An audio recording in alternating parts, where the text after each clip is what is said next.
గారు అమరావతిలో గృహ ప్రవేశం చేయగానే ఎన్నో దశాబ్దాలుగా మీరు కోరుకుంటున్న ప్రత్యేక రైల్వే జోన్ వైజాగ్ రావడం మీ అందరూ సంతోషించాల్సిన విషయం. అదే జగన్మోహన్ రెడ్డి గారు ముఖ్యమంత్రిగా అమరావతిలో అడుగు పెడితే ఖచ్చితంగా ప్రత్యేక హోదా కూడా వస్తుంది, పరిశ్రమలు వస్తాయి, యువత అందరికీ కూడా ఉద్యోగ అవకాశాలు వస్తాయని కూడా తెలియజేసుకుంటున్నాను. జగన్మోహన్ రెడ్డి గారు ప్రజల కష్టాన్ని దూరం చేయడం కోసం ప్రజల అజెండాను తయారు చేశాడు. ఈ రోజు నవరత్నాలతో ప్రతి కుటుంబాన్ని కూడా ఆశీర్వదించి ప్రతి అక్క చెల్లె కూడా సంతోషంగా ఉండే విధంగా ఆ నవరత్నాల గురించి మీకు ఇప్పటికే చెప్పుకుంటారు. ఈ రోజు చంద్రబాబు నాయుడు గారు చైనా ఫోన్ లాంటి వాడు, ఏ ఫీచర్స్ ఉండవు. అదే జగన్మోహన్ గారు అయితే అన్ని ఫీచర్స్ ఉన్న ఐఫోన్ లాంటి వాళ్ళు.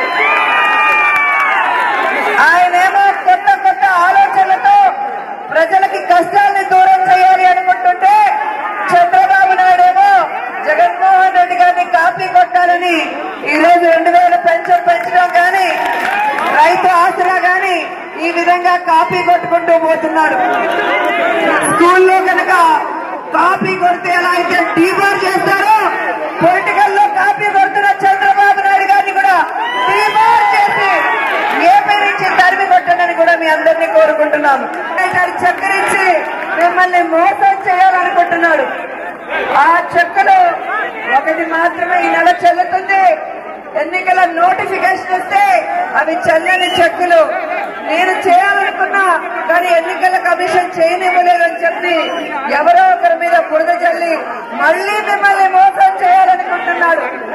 5 సంవత్సరాలు మిమ్మల్ని మోసం చేసి ఎన్నికల ముందు 3 పోస్ట్ డేటెడ్ చెక్కులు ఇచ్చి మోసం చేయాలనుకున్న చంద్రబాబు నాయుడు గారి మాటలు నమ్మితే మళ్లీ 5 ఏళ్లు మిమ్మల్ని భగవంతుడు కూడా కాపాడలేడని కూడా ఈ సందర్భంగా తెలియజేసుకుంటున్నాను. మీరు వేసే ఓటు ఎలా ఉండాలి అంటే ఎవరు కొడితే దిమ్మ తిరిగి మైండ్ బ్లాక్ అవుతుందో వాళ్ళే పలాస ఓటర్లు అన్న విధంగా ఉండాలి. గౌతు లచ్చన్న కానీ ఈ రోజు పలాస అంటే మిమ్మల్ని దోచుకునే వసూల్ చౌదరి వెంకన్న చౌదరి గారు. గౌతు లచ్చన్న పేరు ప్రతిష్టల్ని బజార్కి ఇచ్చిన వాళ్ళకి బుద్ధి చెప్పండి. ఈ పలాస పేరు నిలబడే విధంగా ఈ పలాస అభివృద్ధి వైపుకు పరుగులు తీసే విధంగా మన అప్పలరాజు గారిని అత్యధిక మెజార్టీతో గెలిపించాలని కూడా ప్రతి ఒక్కరిని కోరుకుంటున్నారు. ఏ విధంగా జగన్ ని రాజకీయంగా అడ్డు తొలగించుకోవాలి అన్న ఆలోచనే తప్ప ఈ రోజు ప్రజలకు ఇచ్చిన హామీలు నెరవేర్చాలి, ప్రజల అభిమానాన్ని చూరుకుని అధికారంలోకి రావాలి అన్న ఆలోచన లేకపోవడం చాలా దురదృష్టకరం. చంద్రబాబు నాయుడు చెప్తాడు నేను చక్రాన్ని తిప్పాను అని. ఇక ఢిల్లీలో చంద్రబాబు నాయుడు గారి చక్రాలు తిరిగేటి ఏంటయ్యా జగన్నాథ రథ చక్రాలు మాత్రమే అని కూడా ఈ సందర్భంగా తెలియజేసుకుంటున్నారు. మా అక్క చెల్లెమ్మలో పోస్ట్ డేటెడ్ చెక్కులు ఇచ్చారని మోసపోకండి.